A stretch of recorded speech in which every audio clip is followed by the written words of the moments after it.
O'zbek tili xalqimiz uchun milliy o'zligimiz va mustaqil davlatchilik timsoli, bebaho ma'naviy boylik, buyuk qadriyatdir. O'zbek tiliga davlat tili maqomi berilgan kun.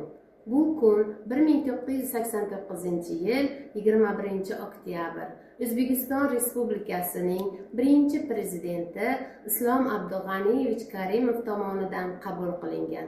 Shu kundan boshlab o'zbek xalqining milliy qadriyati, buyuk iftixori bo'lmish o'zbek tiliga hurmat va ehtirom bilan qarab kelmoqdamiz.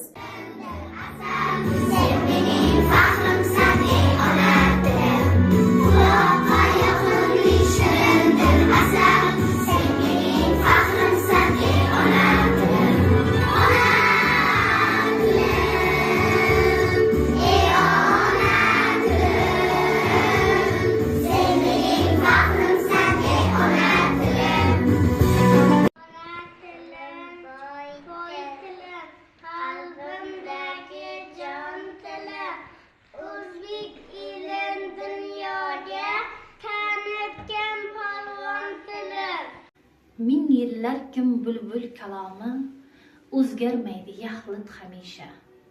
Ammo sho'rlik to'tining holi o'zgalarga taqlid hamisha. Ona tilim sen borsan shaksiz, bulbul kuyin she'rga solaman.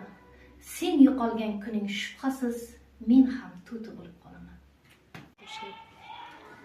Do'stlar, bugun o'zbek tili tarixi bo'ylab sizlar bilan sang qilamiz. Bu Navoiy bobomiz davri. Bu davrda o'zbek tili, ya'ni eski turkiy til yuksak darajaga ko'tarilgan. Bobomiz o'z asarlarida 60 mingdan ziyod so'zdan foydalanganlar. Ona tilim, jon tilim, qalbimdagi jon tilim, o'zbek tilim dunyoga tanitgan porloq tilim. Tilim mening boyligim, osmondagi oyligim, sen bilan ona tilim, faxr tuyar yuragim. Ona tilim, boy tilim, qalbimdagi jon tilim, o'zbek ilin dunyoga tanitgan polvon tilim. Tilim mening boyligim, osmondagi oyligim, sen bilan ona tilim, faxr tuyar yuragim. O'zbegimning iftixori, til millatning nomus ori, ardoqlaydi sevib elim, ona tilim, jonim tilim.